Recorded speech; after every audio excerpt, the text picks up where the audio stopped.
My name is Elijah Anderson, and I'm a professor of sociology at Yale University. And my latest book is The Cosmopolitan Canopy, Race and Civility in Everyday Life. And in this book, I introduced the concept of the cosmopolitan canopy. And the canopy is this island of civility located in a sea of racial segregation. It's based on fieldwork I did in Philadelphia over many years.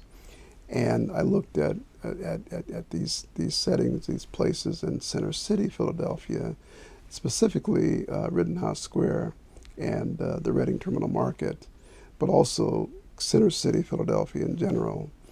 And I came up with this idea that these spaces are in many ways spaces where people get along, where different kinds of people come together and get along, that certain spaces, like the Reading Terminal Market and Rittenhouse Square, are really islands of civility, but located in a sea of racial segregation. Philadelphia is the ninth most segregated city in the country. And yet, there are spaces in the city where the races meet in these public places, and they encounter one another. And the canopy itself is like a metaphor for civil society.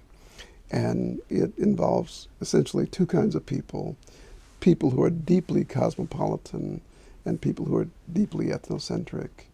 And the norm of the canopy is civility. And even the people who are ethnocentric sometimes feel a need to get along or to show themselves as open to different kinds of people. Again, this is a metaphor for civil society. And this is what I've identified in Philadelphia. Now, the canopy is a beautiful place. All different kinds of people come together and get along and that kind of thing. But the canopy has fault lines.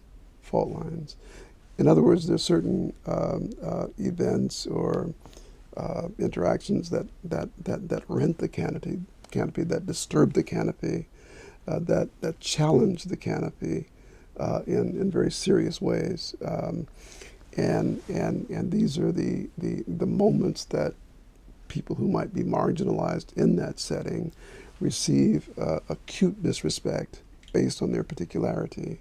And these events can happen to anybody who's marginalized in any way. It's oftentimes the most ethnocentric people, or sometimes the most parochial people, who draw the color line, as it were, or draw the line that separates one person from another. And oftentimes the manifestation of this is this moment of acute disrespect, And black people oftentimes call this the nigger moment, the moment of acute disrespect based on my blackness. But it's true that anybody who's marginalized can experience this kind of moment. You could be a Muslim, you could be a Jewish person, you could be a Catholic, you could even be a white person and experience this moment of acute disrespect based on your particularity.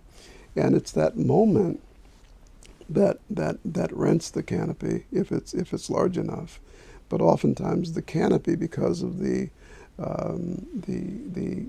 social gloss, the civil nature of the space itself, the canopy recovers oftentimes, and we are then left to face another day.